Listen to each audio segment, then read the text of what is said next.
Welcome to Sacrilegious Discourse. For this is what the Sovereign Lord says. Why do you need prophets to tell people who you are and what you want? If you can justify everything that the God of the Bible has done, then you can justify any of your behavior. A lot of this mentality is trickling into what is now mainstream right-wing Christianity. I am capable of empathy greater than this God of the Bible. This is a Bible that they tell kids. This is the good Lord. This is the good book.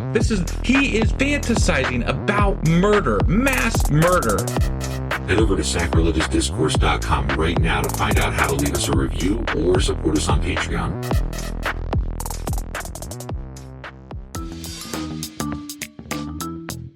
Hey there, sinners and saints. It's your favorite Bible-bashing duo from Sacrilegious Discourse, and we need your help. That's right, folks. We're raising funds for some heavenly equipment and a studio that doesn't sound like it's in the depths of hell. Our current setup, let's just say it's more apocalypse than audiophile. So if you want to hear us dissect the Bible without the background noise of demonic squirrels, chip in a few bucks. We're aiming for $5,000 to upgrade our audio and build a studio worthy of blasphemous banter.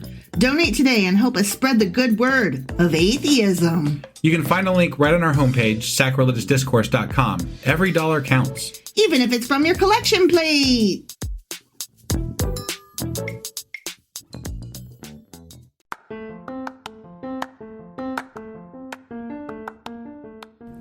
Welcome to Sacrilegious Discourse. I'm husband. And I'm wife. Together, we're reading the Bible for the very first time.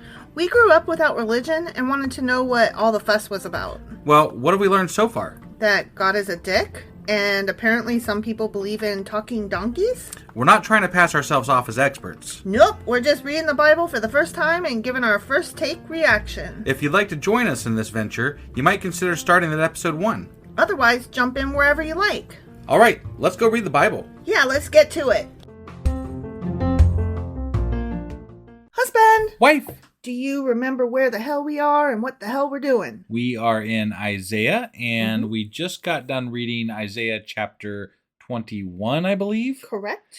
And in that episode, there were a lot of mini prophecy things. About Babylon and Duma and Arabia. Yeah. And there's some guy riding in a horse yelling, "Ah! The British are coming! The British are coming!" Yeah, that's how it went. Yeah, that's exactly how that went. So, since we read Isaiah chapter 21 yesterday, that would mean that today we're getting into Isaiah chapter 22. All right, let's go do this. Okie dokie.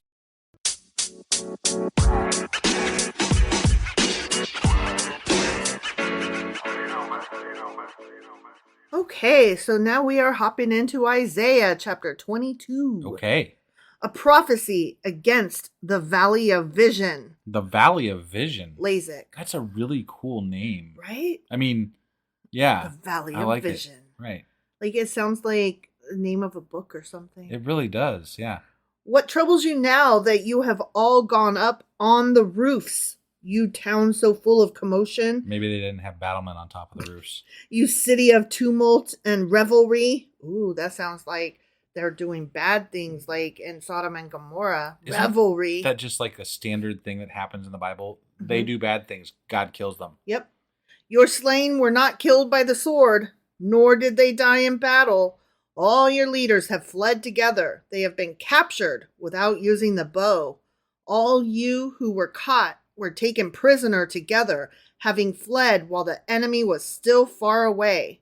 Wait, how do you get captured when the enemy is still far away? I think it's kind of like he's saying you were dead before you even knew it. Okay. Because you were doing bad things, so you were already caught even before the enemy came and caught you. Okay. Like you're the Walking Dead. Because you're going against God, right? You're going against God. So you're done before you're even done. Yes. Okay. Exactly. That's my interpretation. Okay. I haven't done any studying, so I could be way off. But they were also talking about people that were slain, and then he went right into how they were captured.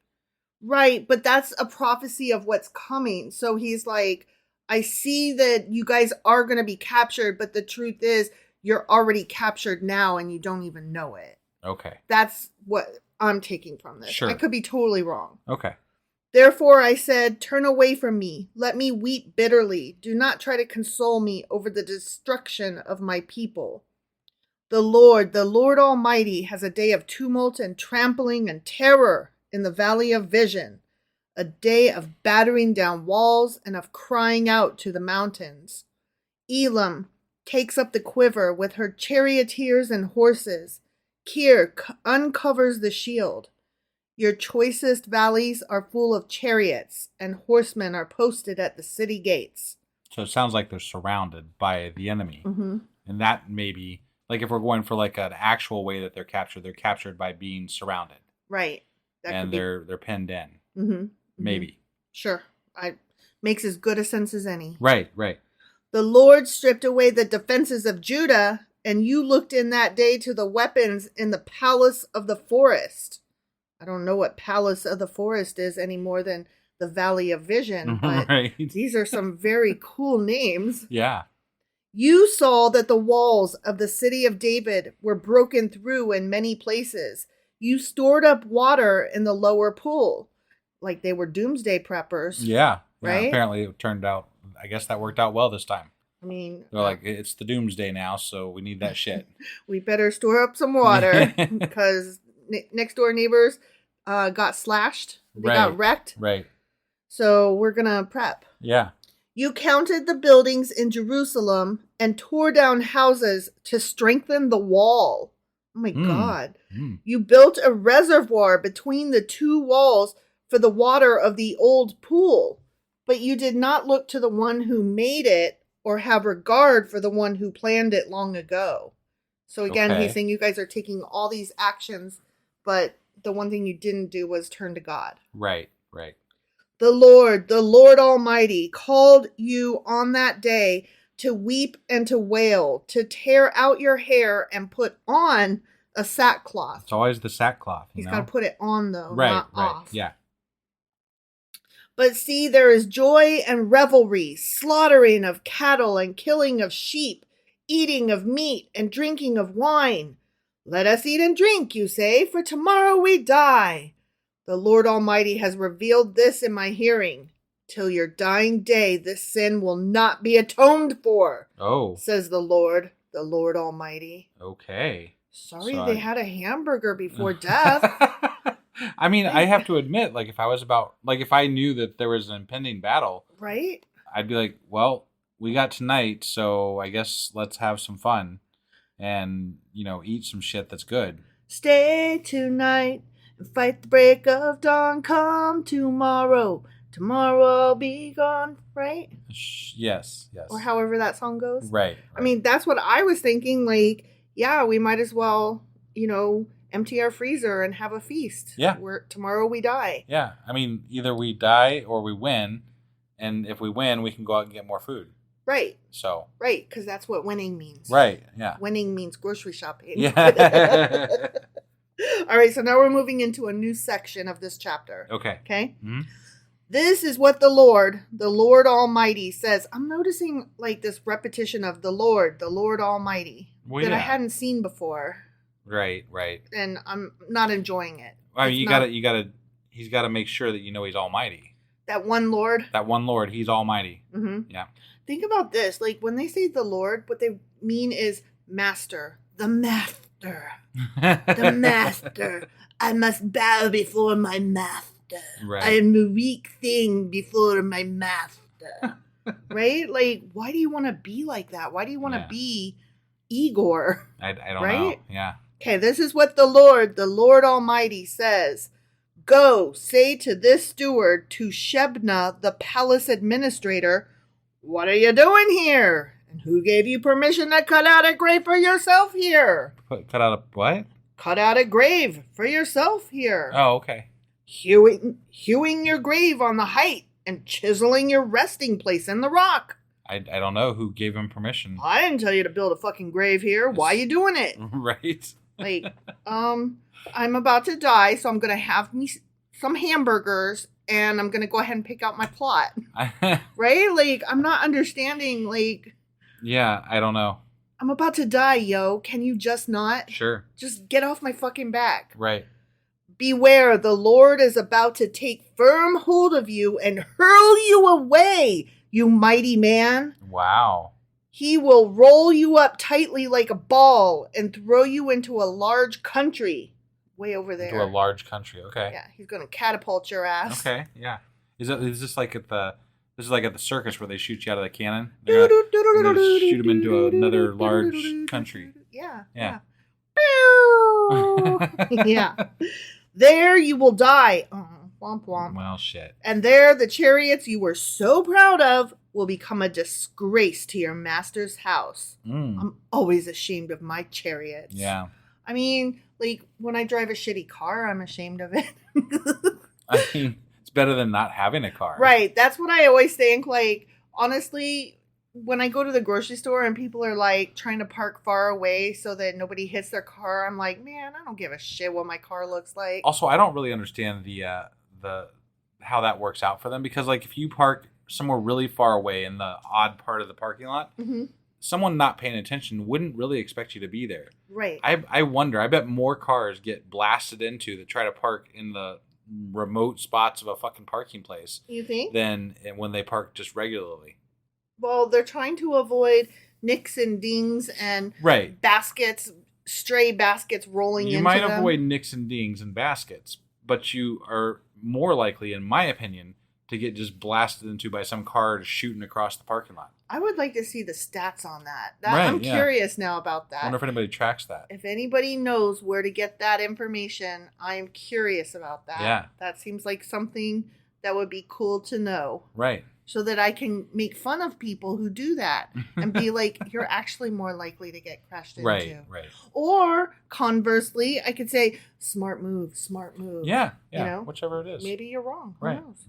I definitely could be. All right. I don't know how. Oh, cars, chariots. Yeah. Ashamed. Right. Got it. I will depose you from your office, and you will be ousted from your position. In that, I love the word ousted. In that day, I will summon my servant, Eliakim, son of Hilkiah.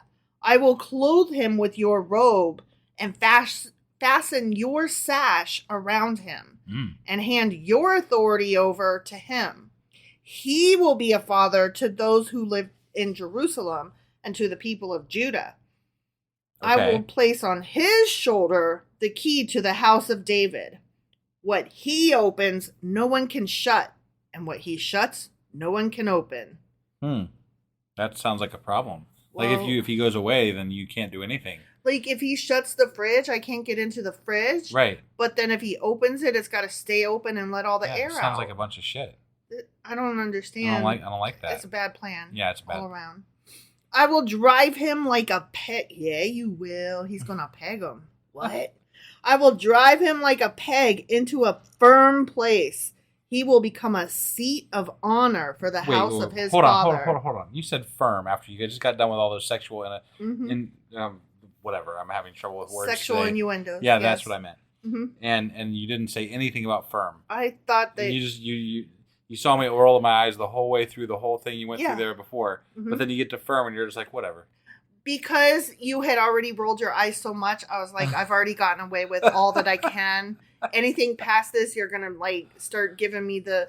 So this was you conceding to me some niceness. Yes. Okay. Because I knew if I did one more thing in that particular moment, like I gotta spread them out. That was too much in one moment. If I had went with the firm and went, then you would have done like the hand across your neck, like where you're like, stop. You need to stop. Yeah. So I was getting pretty close. I know. Just for the record. I could tell. That's why I was like, I'm gonna let this one go. Right. Okay. I'm gonna let it ride. All right. Yep. I think that you did good. I'm proud of you. Oh, thanks, husband. Yeah, you did a great job there. Thanks. Yeah. All the glory of his family will hang on him. Its offspring and offshoots, all its lesser vessels, from the bowls to all the jars. From the bowls to all the jars? What? And the cups and the glasses. And the plates and the platters. Right, yeah. The pans and the pots. Okay. Mm-hmm. In that day, declares the Lord Almighty, the peg driven into the firm place will give way. Okay. Ooh. It will be sheared off, ouch, and will fall, and the load hanging on it will be cut the fuck down. Boom. The Lord has spoken. The end. I see. Gotta be honest, I was too busy laughing and having Yeah. fun, and I didn't catch a lot. I don't understand. I was paying attention, and I still don't. There's some guy that's powerful that he's gonna get shot into another land and then die, and then his son, one of his sons, God's gonna make powerful, and then Give him his robe and or he's whatever. gonna get his robe and shit, and then everything will be good until the peg gets severed, and then the load will come tumbling down. I guess. That's Okay. I don't know. Okay. Well, Isaiah's very confusing. It This really dude, is. he's not real clear. Like, I don't understand, why do people that speak in prophecies have to speak so vaguely and shitty? Like, you can't understand what they're fucking getting at. no, just Like, say what- just just say say it, what you man. mean. Just Yeah. say. What is if you see it, just tell us what it is. Right. And it's a lot like when they talk to God, they're like they're speaking in ways that you can't understand what they mean. Why does it gotta have these, thous, and those? Just like it was a house. I saw this house. It was 2 stories tall. It had columns. Like, just describe it. Right. Why do we have to say, well, when he says this, they actually mean that? I get imagery. I get, comparing things to other things. I get all that What stuff. if you don't use imagery? Right. But and we've said this before, I think, why in a book that we're trying to, this is the word of God, why can't God, for the ages, be a little bit more concise about what he means? Just be clear. Yeah, that's all I'm asking. Just be clear. I shouldn't have to try so hard, is all I'm saying. I'm not saying you can't intermix some beautiful, Poesy. yeah, in there. That's totally fine. But, like, could you intermix it with some, like, exactness? Here's the thing. There are times when, sure, in all of those Psalms and Proverbs and what the fuck ever, sure, go nuts. Have fun. Make those as poetic and imagery driven as you want. You are delivering fucking prophecies. Right. I think that the listener deserves a little clarity. Well, and if you want us to believe a prophecy, the prophecy should be clear. Just The be prophecy- straight. Yeah, because, like, if you are vague about what you're saying, then you're not gonna elicit my support when it comes down Right. to it, because I'm gonna be like, well, that could have meant a lot of things. You're choosing to interpret it that way. Yeah. But if you would have spelled it out, like, just spelled it out, right? Mm-hmm. And said what's going to happen exactly, Mm-hmm. no one could question that. Right. That's an actual thing, like, Right. that's a thing that happened or didn't happen or whatever. Right. You're either right or wrong at that point. Mm-hmm. But when you're doing this stuff and beating around the bush about it, people are going to say, I call bullshit. And you know what? I think we're right to say, I call bullshit. Yeah. Same. So whatever. I'm with you, fucking bro. Isaiah's prophecies are crap. I think so. I also think that our Q&A this weekend is going to be similar to the one that we did for this last weekend. Yeah. Where it's going to be a summary, like a do-over, where I go back over the chapters and be like, here's what actually happened. I'm getting the impression that a lot of our episodes in Isaiah are going to require a very thorough Q&A at the end of the week, because there's a lot of there's a lot of name dropping. Yes. There's a lot of name dropping and geography and places and things that I can't keep track of because, like, the way we read it, we're reading it through without doing a lot of research ahead of time. Right. And we're just kind of reacting as we go through. And that's I'm the way like, we've always done it. Yeah. But this is very difficult to follow without doing some of that. And Yeah. so I think more than any other time in our podcast, these Q&As are going to be very, very important if you want to follow the story. Yeah. If you just like hearing us banter, then, whatever, fuck it. It's yeah, fine, that's fine too. Yeah. But I know a lot of our more core listeners kind of skip the Q&As. Right. And I get it. Like, it's not me reading the Bible. So Sure. I get that. But just FYI, like the one from last Saturday, I know husband found it very helpful. Yeah. And we heard from some other listeners in our Discord that they found it helpful. Yeah. And so I think we're just going to have to do that throughout Isaiah because he's a fuck stick. Right. Definitely. So on that note, now that Isaiah's a fuckstick, we're done with it, I think. Yeah. So that was Isaiah chapter 22. It was. Where It sure as Isaiah fuck was a fuckstick. Mm-hmm. And that means that tomorrow we'll be back reading Isaiah chapter 23. All right, we'll see you guys then. Yep, bye.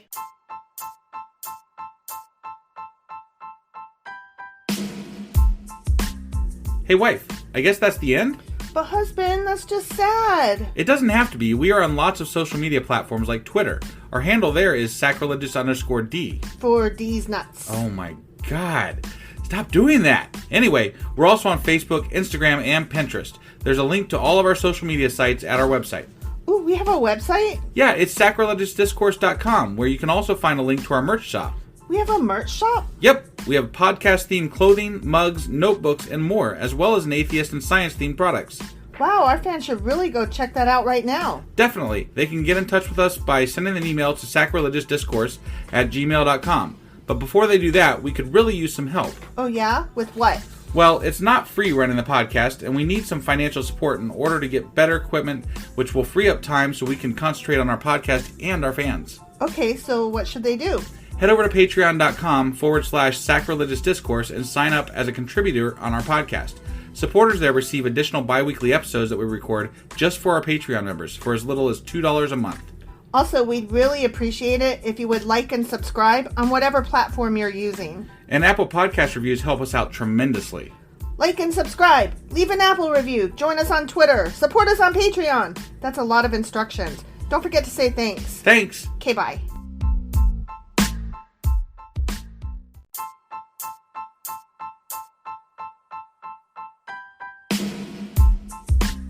Hey, wife, I guess that's the end? But husband, that's just sad. It doesn't have to be. We are on lots of social media platforms like Twitter. Our handle there is sacrilegious_D. For D's nuts. Oh my God. Stop doing that. Anyway, we're also on Facebook, Instagram, and Pinterest. There's a link to all of our social media sites at our website. Ooh, we have a website? Yeah, it's sacrilegiousdiscourse.com, where you can also find a link to our merch shop. We have a merch shop? Yep, we have podcast-themed clothing, mugs, notebooks, and more, as well as an atheist and science-themed products.